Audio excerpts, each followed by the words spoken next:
Hi, Alexander. How are you? Good.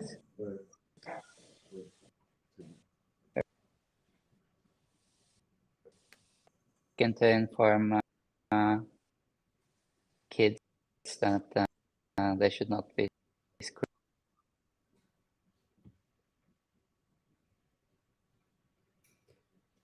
But you hear me now, right? Yes, we can hear you perfectly. Yeah.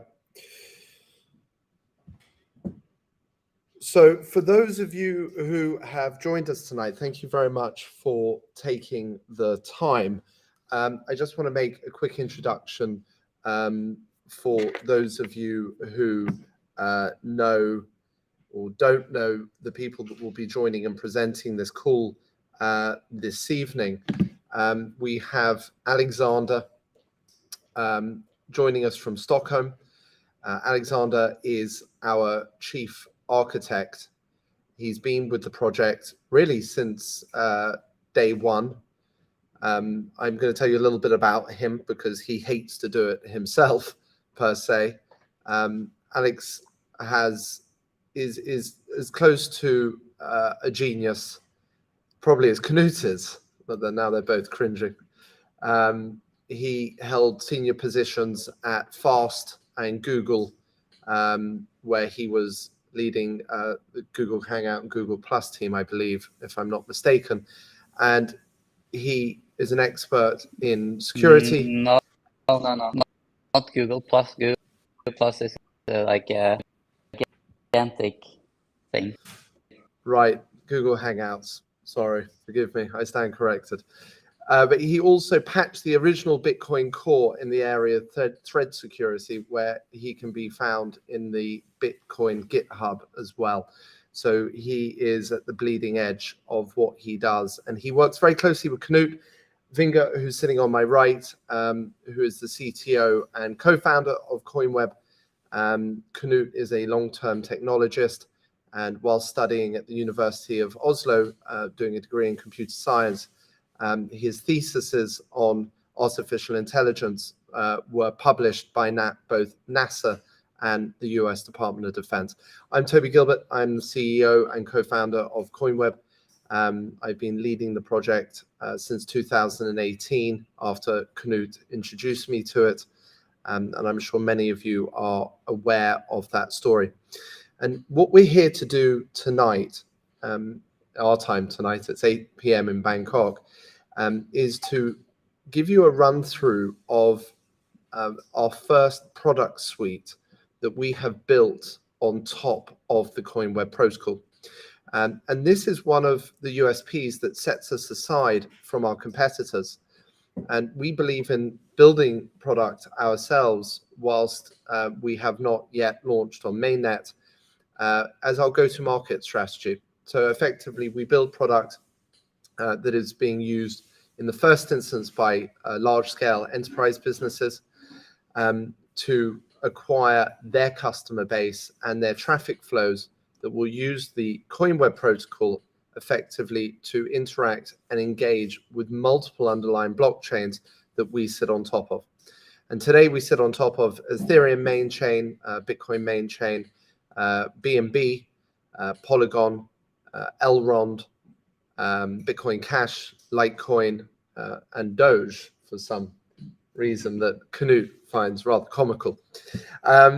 So today we have built this product set very much very much keeping in mind what large-scale enterprises require and what they need. And one of the greatest challenges that we face when we engage with enterprises is an educational process. And out of that educational process is, well, we want to be involved in and take advantage of blockchain technology, but we're not absolutely certain and sure about how to engage with it. There's definitely a bit of FOMO going on.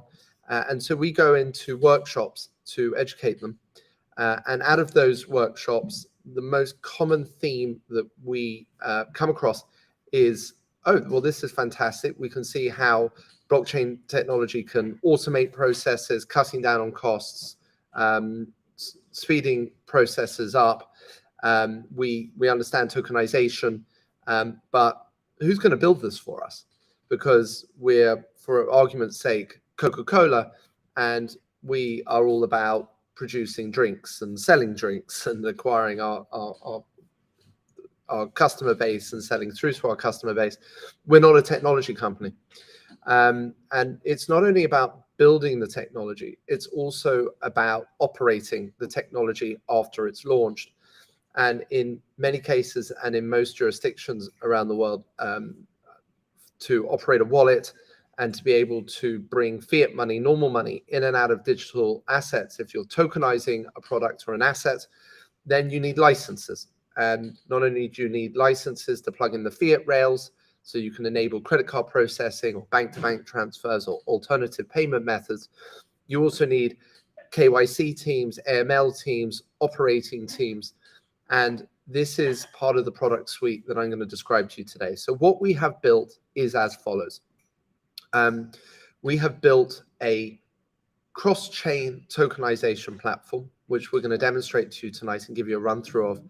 That allows you to design, set up, issue a token. Then we have plugged in a routing system to this, which effectively monitors the underlying KPIs of the blockchains that we sit on top of, predominantly in the areas of gas fee levels, speed, and outages.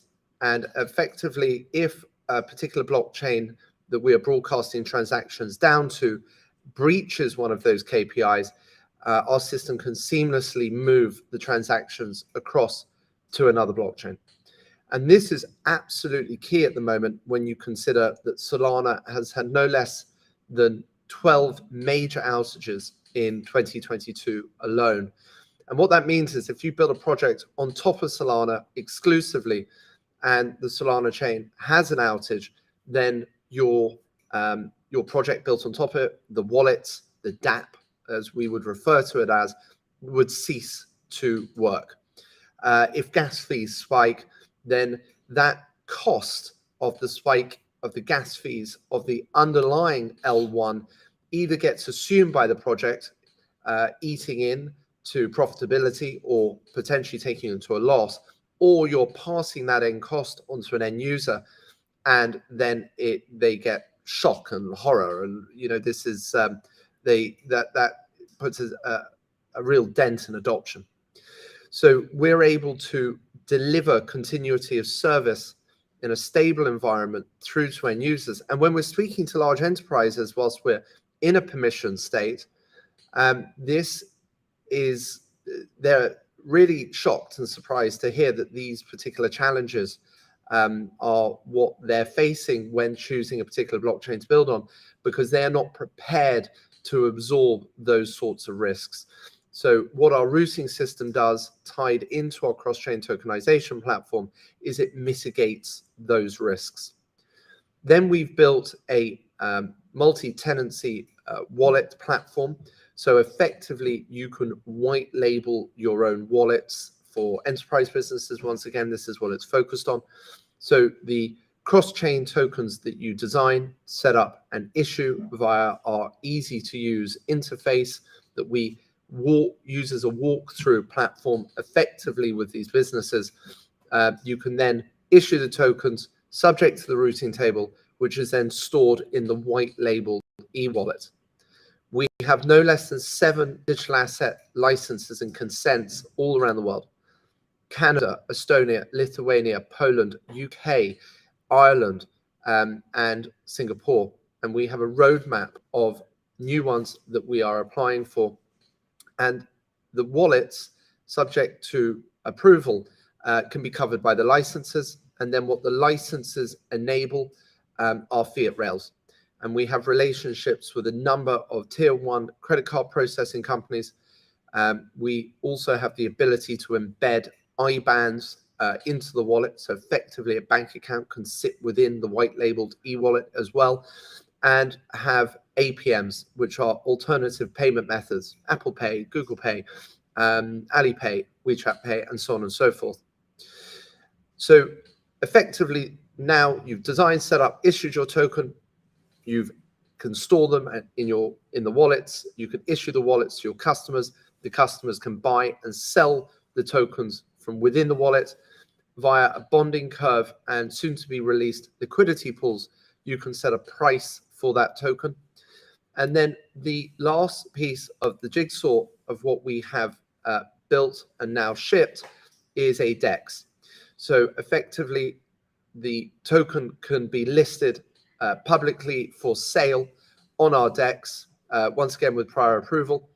And then in the event that you would like to list that token on a public exchange, I'm sure you're all very aware that we are already listed on no less than 6 exchanges: KuCoin, Bittrex, Bitmart, MEXC, Uniswap, and I'm definitely forgetting one at this moment in time. KuCoin, the main one. And we are also working very closely with Binance at the moment, as I'm sure many of you have seen with the BMW Thailand press release that has gone out on air. And we are working closely with them with regards to BMWs, using that as the anchor chain. So we can also make all of the relevant introductions to, I would say, 99% of the exchanges that are in the market, and help shepherd and look after those projects all the way through to launch. So that is a high-level overview of what we're going to show you today. Alexander is going to take the lead on doing a walkthrough in the first instance of the LinkMint platform, which is our cross-chain tokenization platform, and what all of the functionality is within that. And then we are actually going to design, set up, and issue a token, show where that is dropped into a wallet, and then we are going to show where we can list that token on the DEX. And a very important point, which I haven't touched upon, which Alex will go into great detail about, is that we are able to achieve gas fee abstraction, which means if you issue a token from the platform, then the end users only need to hold a balance of the token that is issued. So in many cases, including in the majority part on Polygon, the end user must hold a gas balance of the native token of Polygon, which is Matic, as well as the token that has been issued. And we see that as a considerable barrier to entry for any non-crypto end retail user. People really just don't understand the concept that they have to hold a balance of 2 tokens and then get rather confused when the native L1 token runs out, and then they figure out that they can't actually use the L2 token that's been issued from Polygon. We abstract that away. That doesn't, we've architected it so you don't need to do that with our system, which is one of the key USPs, other than the fact that this is a true cross-chain tokenization platform, and one of the very few that is in existence today. So I'm spoken probably for far too long, and I'm going to hand the floor over to Alex now to give us a run through of LinkMint.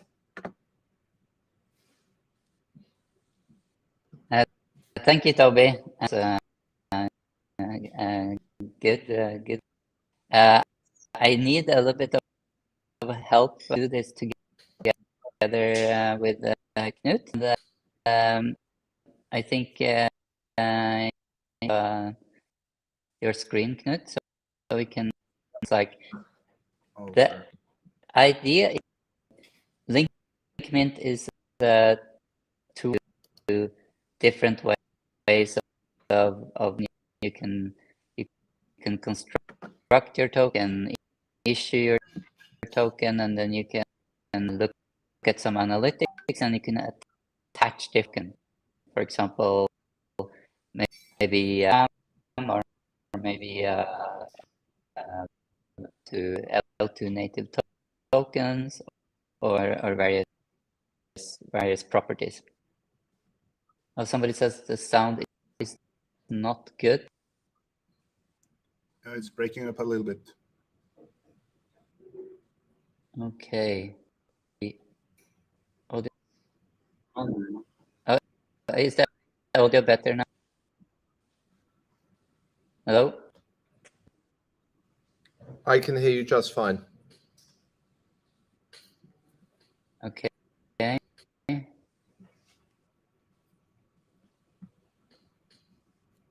How is it? Okay. Let me. Does the No, we've good? got pretty patchy. No, we've got patchy signal from you. The demo gods are testing us as usual here. Maybe it's that the browser.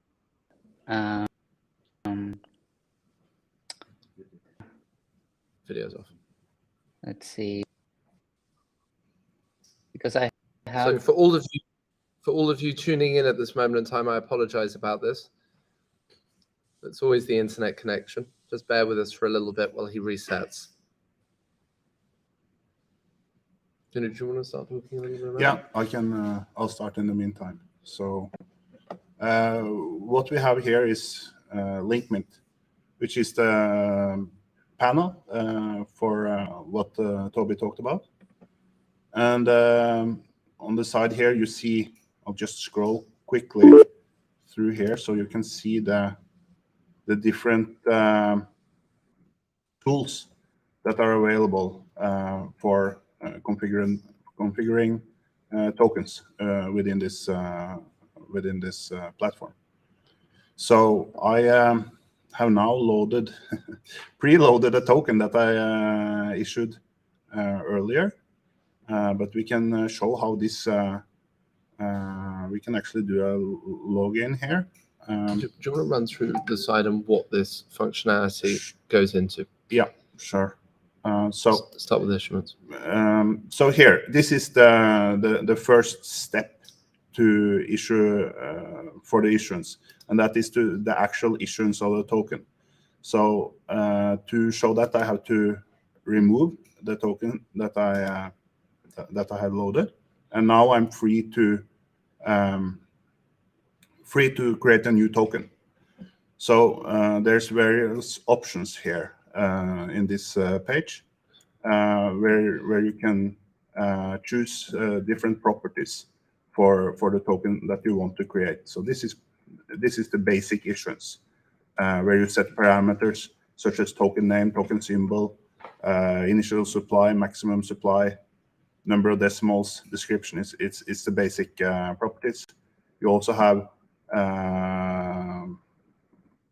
options here that you can add. You can choose here if you want to have an editable token, or you can finalize it. So then it's then you can't edit it later. You can attach a DAO to this token, and that means that you can have various setups how this token should be administered. So right now it's just signed with my wallet, but all kind of different configurations can be added here. You could add a smart contract here, or a multi-sig, or however you want that governance to be set up for this token. To go a little bit further down, we see the token fee payment, and this is what was mentioned earlier here. And this is, I think, a very, very important point, and it's a big hurdle for mainstream adoption, and that is that most platforms, they require a separate gas token to operate the token you have issued. This can be abstracted away with Coinweb, so that end users, they don't have to worry about keeping an additional gas token. And for Coinweb, which is operating over many chains, that would be a big issue in itself if they have to keep a balance of all those different gas tokens. But that is abstracted away already with CWeb. But with this option, you can also abstract away CWeb. So all of that payment of gas happen in the background for the end user. This is really important, just to clarify this point. For an enterprise customer, for a business, the master wallet effectively would need to hold both a balance of CWeb, which is effectively if you think about it, it is an L2 token, but for argument's sake here, think about CWeb as the L1 token, like Matic for Polygon. So for an enterprise customer, their master wallet would need to hold a balance of both CWeb and the token that they're issuing, but their end users and end customers only need to hold the token that's being issued to them. So what we're trying to do is really remove the pain points for the end user, to really try and get a blockchain product as closely aligned to a normal real world application, like an online HSBC banking application. We really believe for real adoption to occur that whilst you still have to educate users on blockchain technology and so on and so forth, but you must be able to limit that to the furthest extent possible to have the best opportunity and chance of adoption that you can possibly have. Sorry. Yeah, sure. Yeah, because so it removes friction, and it gives a competitive advantage over solutions that don't have this, because it's more difficult for the users to interact with the system. So that's what these here are. Then there is an option to choose a blockchain here where you will encode the genesis or encode the issuance into. The token is still blockchain agnostic, but this will just decide where you initially do this transaction. So that's should we carry on running down the ones on the left before we do the demo? Sure. Yes. So then I need to choose a token again. So here you see this is after the token has been issued. Let me just go up, and then you see these are the parameters and so on that we set in the first page that I just went through. There's also we have for non-fungible token and also for multi tokens. Then very importantly, to be able to have this gas fee abstraction, this token needs to have a price. So and that can be configured under here, which is the liquidity part.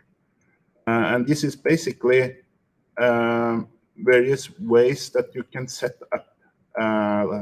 You put the price on the token and you set up liquidity. So this can be bonding curves, liquidity pools, etc., which are smart contracts that will exchange the token and find a price for the token. So this can, once you issue your token, you attach liquidity to that token through this option here.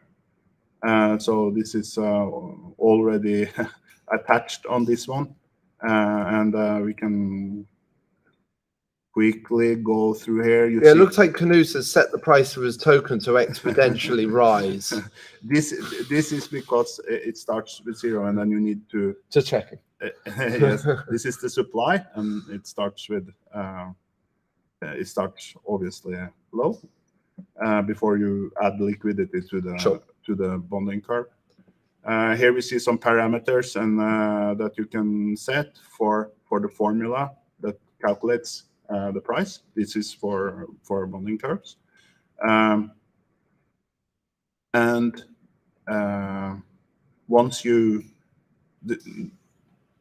you're happy with the settings, you can create a transaction that attaches this bonding curve to your issued token, and you sign that, and you make a second transaction, and then you put them together with a token. Got it. Alexander, have we got you back now? Here.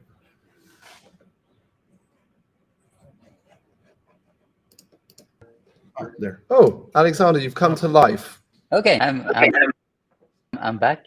But question. Yeah, did you see? Lions. Yeah, I just wonder from the audience if they can. All right. You're a bit patchy with me still, I'm afraid. Then because I switched, then it's the Safari browser, and so I'll be back again. Okay, no problem. We'll carry on going. Yep. So analytics. Yes. So this shows some details about the token. For example, token holders, and there's not much been happening with this token yet. This has a lot in common with our Explorer. Right. So there's some data here, and also there's data on the bonding curve and how that the status of that. Right. And the transactions at the top part within analytics, you can match that back to our Explorer, and then you can actually match that back to the Explorer of the underlying L1 chain that we're broadcasting the transactions down to. Exactly. Understood. So you would expand on this, and, yes, and then you can track that. Got it. So moving a bit further down to transfers. Let me see. Oh, hold on. So these are where you set fees for the token.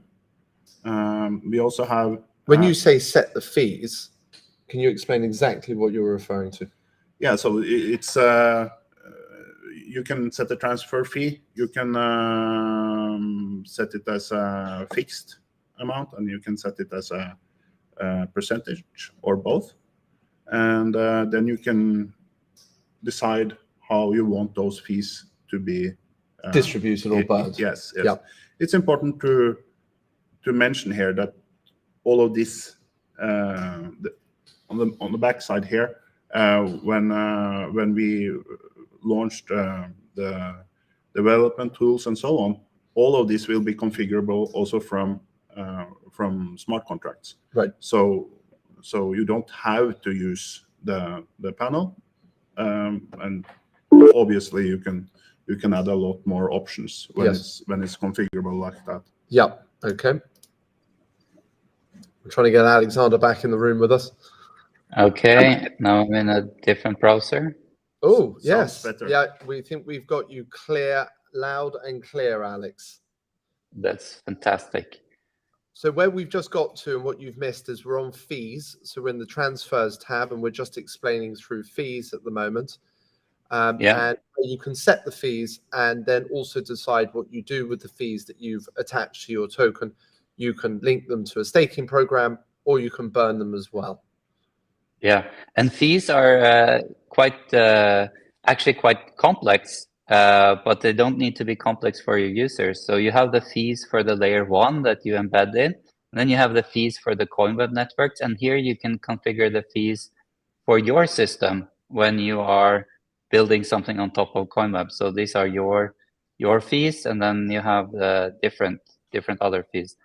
I guess it's the same in other systems that you have this different levels of fees, but all of this is as you mentioned earlier, if you have a bonding curve or a price abstraction in general, then you can abstract away this into one single fee for the, or at least you pay the fee with the token that you issue.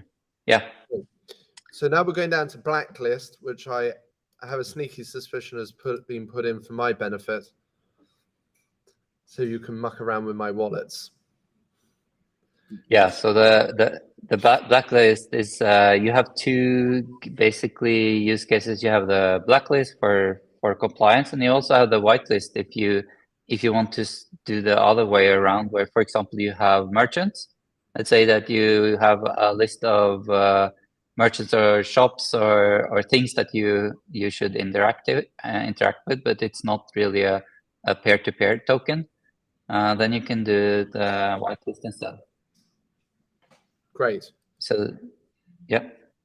And then just going down to bridges. So just so we're very clear on the two options that we're offering when it comes to a branded Coinweb L2 token that you can issue, you can either broadcast that token down into the underlying block of an L1 that can move around, or we are now building internal bridges, not the types that keep on getting hacked, and Alex will run into the specifics of why that is different and why we mitigate the risks of many of the bridges that are in the market today. But using the bridges, we are able to take tokens that we issue and wrap the token of an underlying L1 directly. Those are the two options that this platform allows for. And maybe you could just give some color around that, Alex, how we move to mitigate the risks of the bridges that everyone commonly knows of in the marketplace today that constantly have security attacks. Yeah, so Coinweb, since Coinweb takes all the information that is processed by the system is coming from some L1 chain that we are on top of. So if you do something on L1, it can be processed and detected at L2 in the same transaction that it happens. For example, let's say that you create a system in Coinweb that says that if Toby pays Knut X tokens, and that these could be, let's say, Ethereum or Matic tokens, then something will happen on L2. Those two things will either happen or not happen. There is no way that one part of it can happen and the other cannot happen, because by definition, Coinweb is using the data on, let's say, Polygon to create its internal state. So if Toby transfers Matic to Knut and then something will happen on L2, then there's no consensus, there's no voting, there's nobody that says yeah, I think it happened, and 2 out of 3 or 5 need to vote on that or something like that. So when you want to transfer something from an L1 into an L2, that is guaranteed to happen. When you do something in the other direction from L2 to L1, that is where there are certain security issues that can happen. And you can do that that bridging that can be done in various ways. There are native bridges. There are multi-sig bridges. There are all sorts of bridges, and a lot of those are and there's delays that you can have to mitigate. There's some designs that we are working on that are a little bit different from what is currently used. But in all of those cases, whether the bridge is, let's say that the bridge is broken, and that is also detected. That's detectable at the Coinweb layer, and then you can have various mitigation strategies. And what happens then if that L2 to L1 is broken is more of a social thing, and what we can do is that you can basically have, for example, one approach you can have is that you have chunks of tokens that you bring down to L1, or you can have a sequence of tokens on L1 that represents your L2 token. But no matter what strategy that you use, when or if that strategy is broken, L2 will know about it, and there can be also monitoring on L2, where you track, and this is kind of unique for Coinweb because we can do a lot of process, and we can actually process a lot of basically all that is happening at L1. You can also on L2 emulate and track fraudulent tokens at L1. So let's say somebody breaks this L2 to L1 bridge and issues fraudulent tokens. You can track those tokens and redeem only those tokens that are valid, and then you can have a policy for how you want that to happen. The delay, delay of when tokens are added, when they're made available in L1, that would be a bridging setting, basically. So Alex, just that was a great overview of the internal bridges that we are providing that mitigate the risks of the existing architecture bridges that are in the market that we hear so much about. So that's the architecture. That's why we're different. And this now, the screen that Alex is going to run you through is how you would set up the behavioral pattern of the token for the bridge that you would be using. So maybe you could just run us through this here on this screen. Can you see it clearly? Yeah, so these are typical settings for a bridge. One thing is that you would typically have some sort of security setting, like if the bridge is hacked, who gets to pay, and where is the security coming from? So then you can have a pool. You can have an optimistic bridge, is a bridge where there is typically a delay. There was a question on you can set the delay. Yes, and then you would typically set the delay, and the delay is the period where somebody can contest what is happening, and then you can combine and compose different systems like that. So this is basically collateral and an optimistic setup. Maybe we can go further down. Then we have what happens. So what would you do if you detect a fraudulent wrapping of a token, basically an issuance of an L1 token that is fraudulent? How do you reward those that find it? So if somebody issues something and it's an optimistic system, you have a delay where somebody can find something. Okay, let's say that they find something. What is the configuration? What do you do to reward somebody that finds them? So what's the incentive for finding and monitoring this? And the incentives can be partially given to the one that finds it and partially given somewhere else. And here's also a multi-sig. You would you can consider multi-sig together with optimistic or separate. Then you have the shutdown.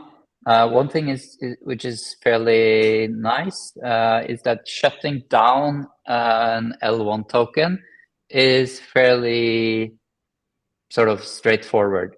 If you shut it down, you can typically, in a typical setup, you would just ask everyone in L1 to burn their tokens, and they would automatically get redeemed back into your L2 token. And this burn minting is very common, but since we can monitor with the reactive smart contracts what happens on L1, it's fairly simple to just have this basically stop the L1 token. And stopping the L1 token is not really necessarily a big thing. Like in some tokens that would be politically sort of a touchy issue, whether you can stop somebody from transacting. But remember, this is just a wrap token down in L1. Let's say you stop that because of something fraudulent or something like that, then people just redeem their token back to L2, and then you create a new wrap token, for example, or you just wrap it down somewhere else. Importantly, it's not impossible to move fraudulent tokens back into L2, because Coinweb would know that those are fraudulent and they would not be valid. Yeah, so it's really convenient to actually be able to track fraudulent tokens, and then let those that are non-fraudulent be redeemed back. Yes, and then when you have fraudulent tokens entering L1 Uniswap pools and things like that, they get blended with other non-fraudulent tokens. Then the degree of what you want to, this whole concept of monitoring L1 tokens, whether they're fraudulent or not, and redeeming the non-fraudulent tokens.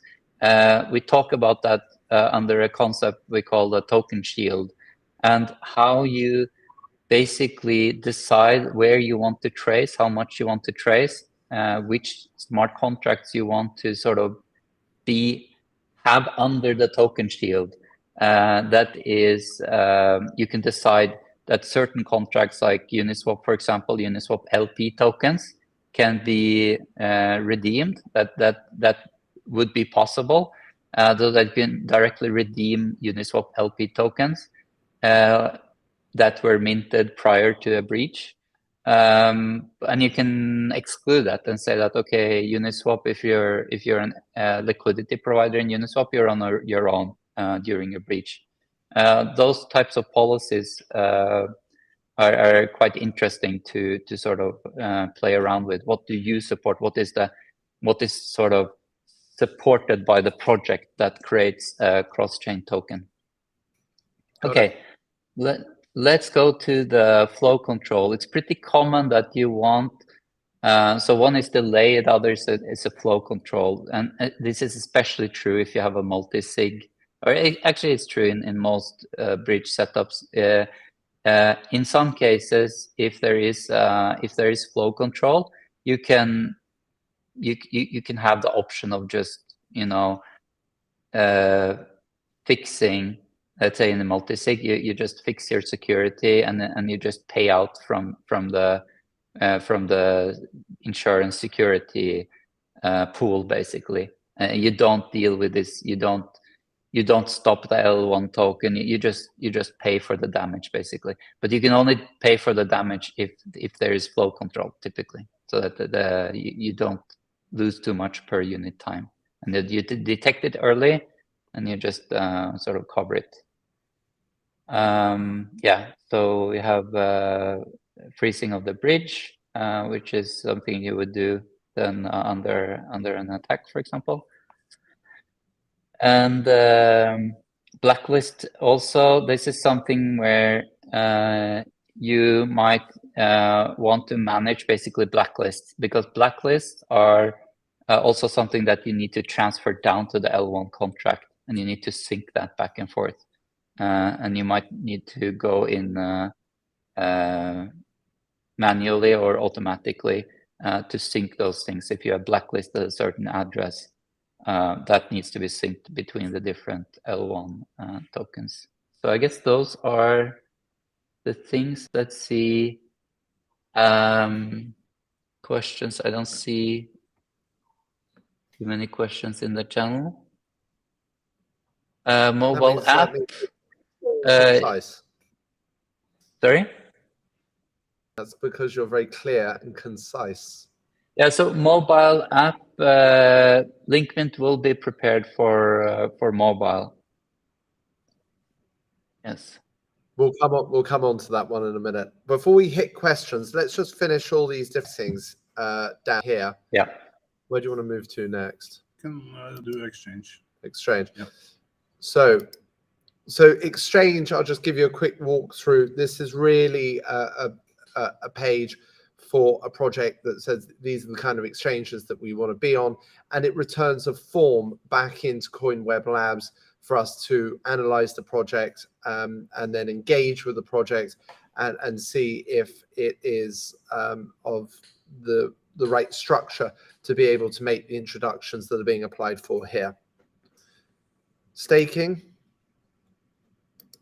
Yeah, staking would be that's basically a staking program where you want to have the ability to mint tokens based on staked tokens. Something that's fairly common to have. It's also sort of an object that you add in this system, and you can attach it into some other aspects to the system. So that, for example, you might take a part of the fee for a bridge and put it down into the staking pool, and then also maybe tie the security pool of a bridge from the staking, so that you lose part of your stake, for example, if there's a bridge hack, things like that. But the staking would be a place to organize those that want to be part of this staking. Yeah, let's go to the next. Batch send. Batch send and the next notifications together, they are tools that you as an administrator will typically use when you create a token. So you create a token and maybe you have a list of token holders that you want to distribute to. This is a simple tool where you can upload your CSV file and just distribute to. And you can distribute by these addresses, or you can also take a bunch of tokens and distribute them based on the existing holdings that they have, and things like that. And you can schedule and a few tools like that. And notifications, we can go to that. That is. We have a concept in the wallet, so we haven't demonstrated a wallet yet, but we have a concept in the wallet where you subscribe to tokens. So you're interested in token, you have a list of your tokens, maybe the tokens that you have created, you have tokens where you have you're a holder of those tokens. Maybe there are tokens that you don't hold, but you're just interested in them. And as a whole token owner or as an admin, you can communicate with your users, and this is a way to communicate with them through their explicit interest that they have given in the wallet, basically. So it really effectively allows greater outreach to your community, to your end users, greater engagement with your customers via the wallet. Yeah. And the last thing here is compliance. Once again, this is another form that really is where you're uploading information, is being returned to Coinweb Labs, and then it's sent into our compliance department to view. We need to have a license because we want to have fiat rails, for example, as well. To do a license token, security token, for example, a token mapping down to an underlying real world asset. Great. So that's the last that we're going to go through on the menu. Time for so I guess for a demo. Yes. Feels like demo time to me. Yes. All right. Okay, Knut. Yep. You need a token. Yep. I'll remove this one. Yeah, try not to be funny with the name of the token, okay? Because I can see where we're going with this. Yeah, we'll see. I think it's okay.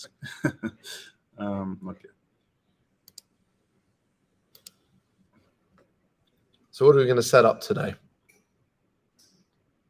Yeah, we can. I think we'll set up a fungible token. Fine. And we can. Yeah, we can always. It's mintable. Something, yeah, something here. Okay, I think we just Toby go token. Here. Yeah. Okay. Yes. I haven't had a Toby token before. Let's. I'm very excited about the Toby token. Yes. Very good. I haven't. So we have three sort of names to a token. We have the symbol name, which is this short name that you see when you in the wallet or typically in swapping and things like that. Yes, that's a TOT token. And we have the name, and then we have a description, which is this long form thing. So let me just. So now we're really making, we would call this the tot token. So how many do you want to issue? How many tokens do I want to issue? Yes. At least 1 billion. Yeah, yes. Let's do that. We'll look at that. Should I see? We can do like this. So it's 100,000. So 1 million, 10 million. there you go. I feel rich. Yeah. Well, we haven't attached liquidity. Oh, yet, right. so Okay. right Well, I was now hoping you were going to give me a loan for that. Yes. Maximum supply. Yep. Now, the decimal part is quite an interesting field here. Can you just give a little explanation around this? Because this is important as to how the layer 2 token maps down to the L1 token and the typical number of decimal points. It's 18. Is Yes. 18 as the typical one, yeah. Yeah, but you're right. You would typically want to match that. Yeah. If there's a token that you want to have as an L2 token, and there's already an existing, yes, you typically match with the one that you want to do that with. And then you're free to type. I can put my own description in. Yes. Oh. There's a question on how you can rug people and how you can limit the rug. Actually, there is some interesting things we can talk about when we attach the bonding curve about limiting rug pulls. As we can actually do that with a bonding curve. There you are. There's my description. Hoping they're worth something one day. Good. Or someday. Then I'll attach an icon here. So we got some. This is where we go into Anton's hard drive and see things that shouldn't ever be seen by anybody ever. So it looks pretty clean here so far, but you can choose a token. Maybe this one, an image for the token. Go for it. Yeah, I'll take this one. Kind of like a Viking helmet, isn't it? Could it? Yes. Yeah, that was your natural go-to, wasn't it? Might be subconscious. Oh, right. Sure. I see. Okay. Yes, this we mentioned earlier. That this with gas fee abstraction and so on, and we can. It's Benjamin's day today. Yeah. Let's do Elrond, shall we? Yeah, let's do that. Now we get to the point where we actually need to write this transaction down. Actually, there's a preview first, but let's do that first. So we can do the preview. We can check that. What the parameters that we're happy with, the parameters that we set and the data. And then we go to actually create the token. And then we get, we can do it here possibly. No. Can you go on? You need to reduce the size of the screen probably. Control.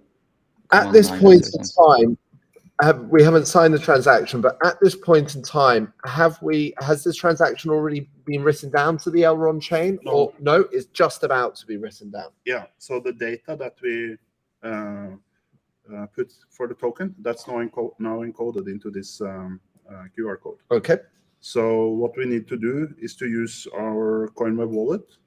And so we're not meant to do this, everybody watching on this call, but you're just about to get a sneak preview of the Coinweb wallet. Yes, it's here's the first sneak preview. And then I'll push this button here, which is for signing. And actually all I have to do is to scan this QR code with a camera, and then you'll see. Let me do it. Here we are. Let me do it. There. Am I doing that properly? Can you see that? Yes. So what happened now is that it already read the QR code with the data encoded into it. And then I'll confirm action. Yes. So just need to recognize me. And then we see here the progress. Now you're getting a sneak preview of the UI of Coinweb's wallet, soon to be released. Okay. So yes. So then let's just have this complete. Yep. And then we'll be able to see the token in LinkMint.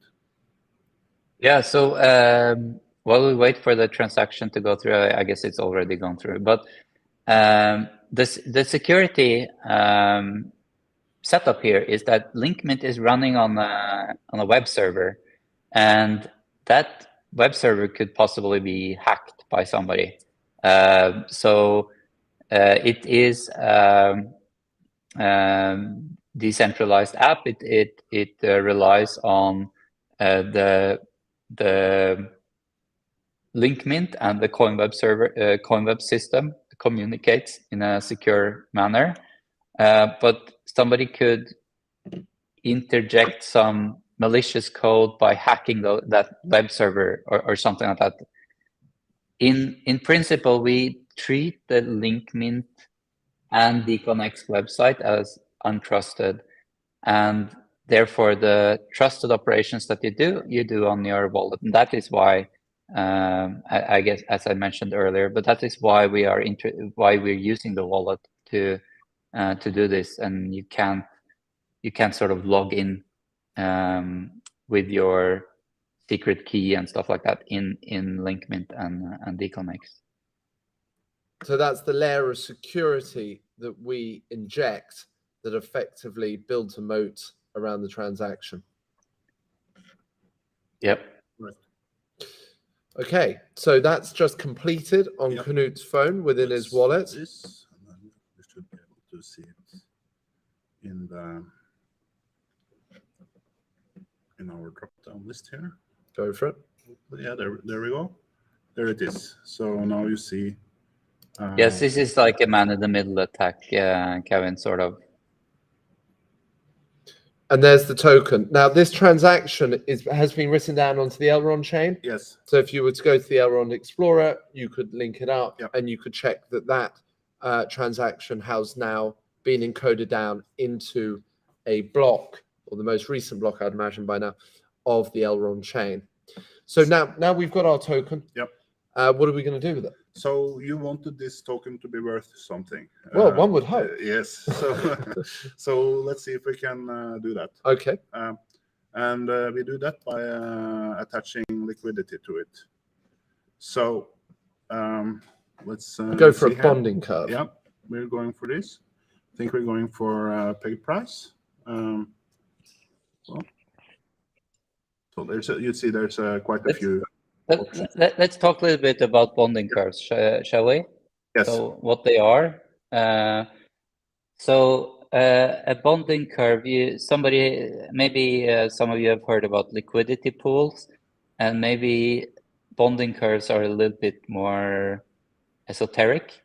But bonding curves are basically a function that gives a price for the token based on something, and usually it's based on the issued supply.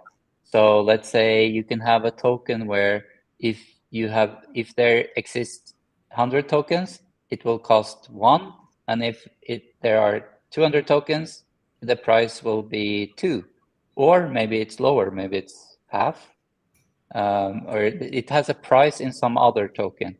And in this case, the bonding curves are priced in CWeb.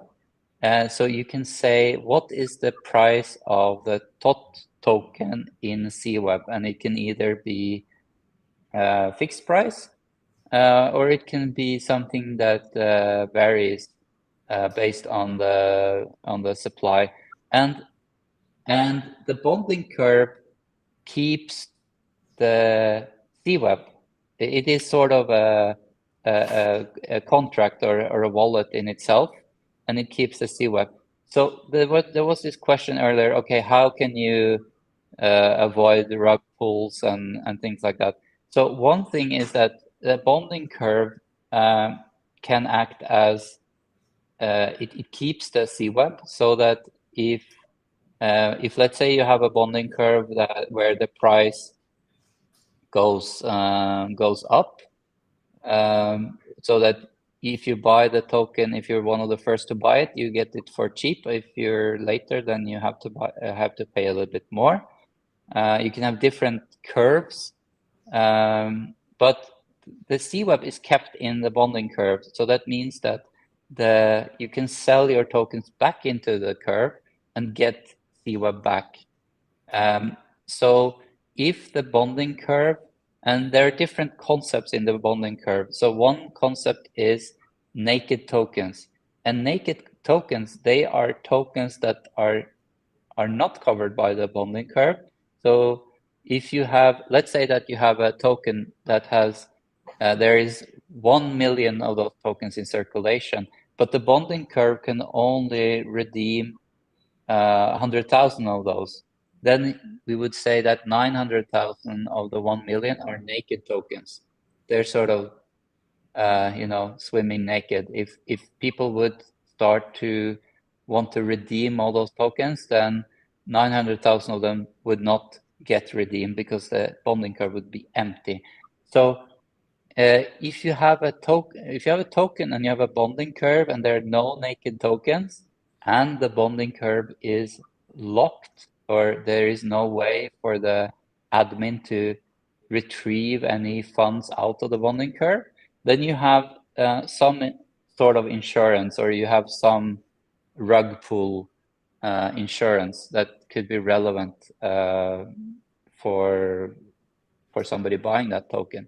And these sort of contract between the issuer of a token and the user of a token, we are trying to make that contract as explicit and as easy to understand as possible for both sides, so that they can agree on a contract. Sometimes you want not naked tokens because there's a big company, for example, enterprise issuing this thing, and it really doesn't matter. They have their brand behind this, so it's no big deal. Or you have some unknown project, you want more security, you want them to sort of guarantee certain things in the contract.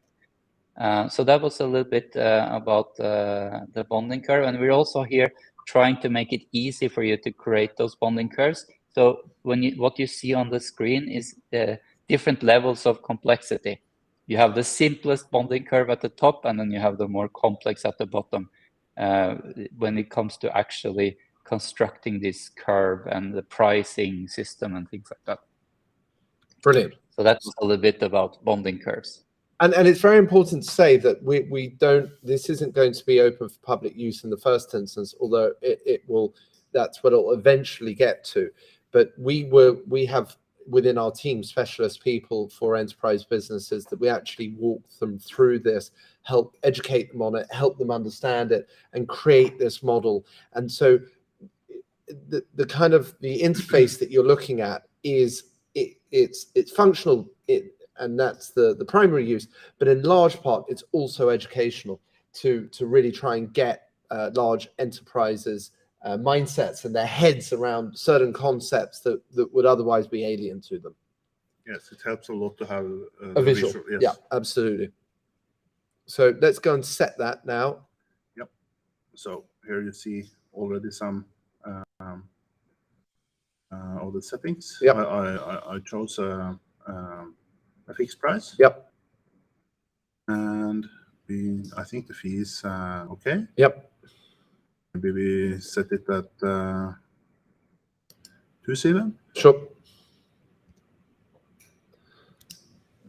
No, I got the 0 there. Should be like this. Yeah, and then it creates the formulas right on itself. Yep. And then we have. There's a fee here, right? Yeah. So there's a small fee. What was that set to? Yeah, no, it's 0.02. Yeah, I can maybe increase it. But that's fine. Yeah. But that is what is further down. You see the price, and then you can see that the buy price and the sell price are a little bit different. If you scroll down a little bit on the price chart, so it's a fixed, very simple fixed bonding curve. But it means that when you buy the TOT token, you have to pay a little bit more than what you get when you sell it. So they are so similar now that, hold on, if I turn this off, then you see that they're both there. Yeah. Okay, let's set the price. Yep. Preview it. Yeah. So this is the same method as we used for issuing the token. Yep. And again, we get the preview. Yep. And we get the QR code that we use to get the transaction into the wallet. So you're going to sign back into your your Coinweb wallet now. Yep. Yes. So you're still in. Why is your balance so high? Well, we can have a conversation after this call. Yes. No, this is so that I can give value to tokens. Right. So action taken again, same screen that we saw before. I'm now going to click confirm action. Yeah. Oh, I didn't recognize you, so that's good news, isn't it? Yes. And then now it's started. So relatively soon it will have created this bonding curve contract, and then liquidity will be added to the token. Yes. It's actually a bit slow.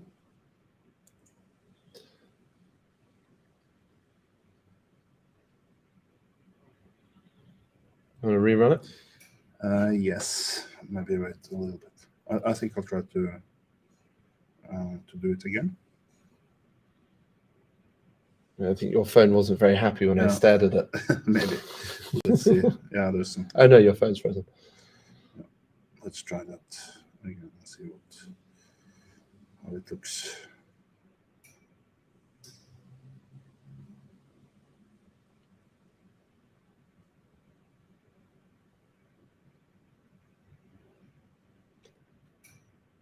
Yeah, so again, in general, what we're doing here is we're attaching a way to price a token in something else, and that gives us a lot of it enables a lot of other things like swaps, like gas-free abstractions, abstracting away other tokens, and also, depending on how you look at it, this rug pull.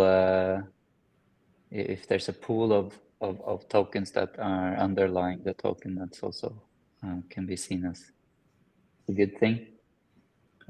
So price is a quite important thing to get attached to the token, and that's why we're making it integrated into the token system. So it seems there's a little issue, but fortunately we have some. We already have one, so we can show. That's your phone, mate. Yeah. Yes.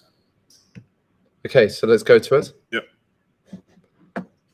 Yes. So now that we would have this token, what we can do, the next thing that we want to show is uploading it. Is DeconX. Yes. So now we have a token. We've issued token. It's in the Elrond chain. It's on the wallet. But now we actually want to list the token for sale on the DEX. That's already automatically done now. Fine. It's transferred into the DEX. Once you add liquidity to it, yes, it's already. It's on the yeah. Yes. So then let's do this and move to the DEX.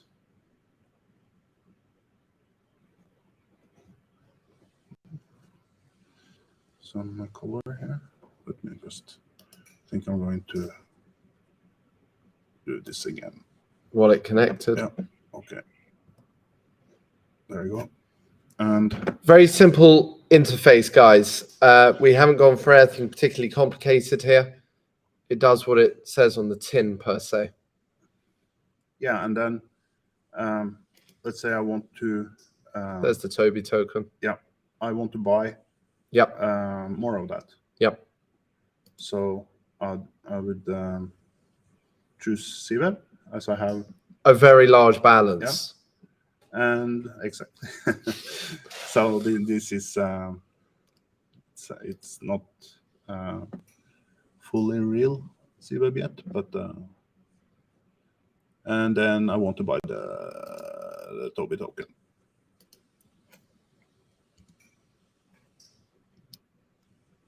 And let's say I want to buy 1,000 for 1,000 CWeb. So I don't know, but I'm feeling rich all of a sudden. yes. This adds up. This adds up. So We'll do when our token price goes up. You can expand. Maybe you can expand the fee section where you see the price and stuff like that be above the swap button. Yeah. That one.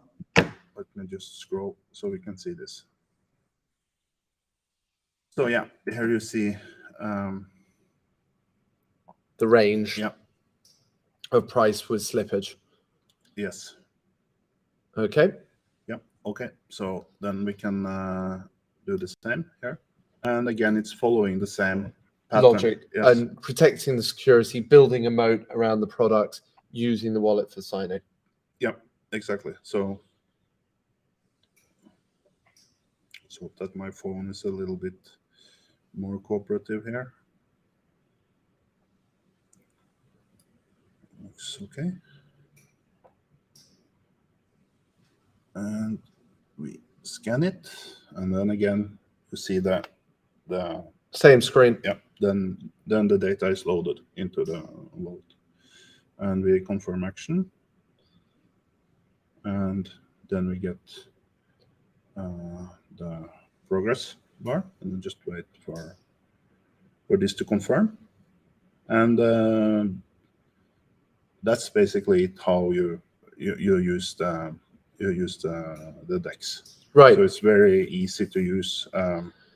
So just in summary, what we have just done, other than on the demo, is to design, set up, issue a token, to attach a price to that token via the bonding curve, to then store that token into the wallet, and then automatically list that token for sale on our DEX. Yeah, and then all signed via the wallet. And the white labeled wallets will also work in the master white label wallets will work in the same way as what we're using the Coinweb wallet for now to demo this to you. Exactly. So I know I'm very aware that we're kind of running over time here. It was meant to be an hour, and we're at an hour and 15 minutes.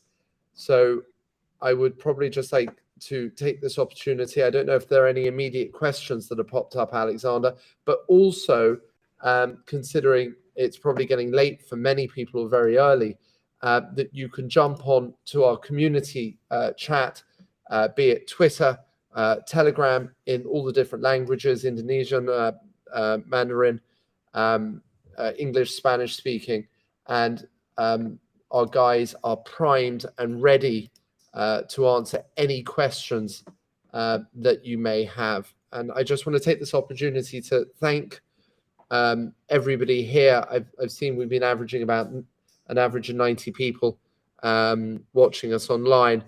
And thank you very much for taking the time. I hope you found this informative. And what our next move is, and what we're already undertaking at the moment, is negotiations with a number of parties that really are a mixture of global household names, as well as new projects that are well funded, that have a significant potential to them in a number of different areas that can use this product suite. As I said, all built on top of the Coinweb platform protocol to effectively be the linchpin between multiple underlying blockchains and the project built on top of us, using this product as our go-to-market strategy. So thank you very much for your time and tuning in, and we look forward to answering any questions as they come into our social channels. All right. Thank you very much. Bye, guys.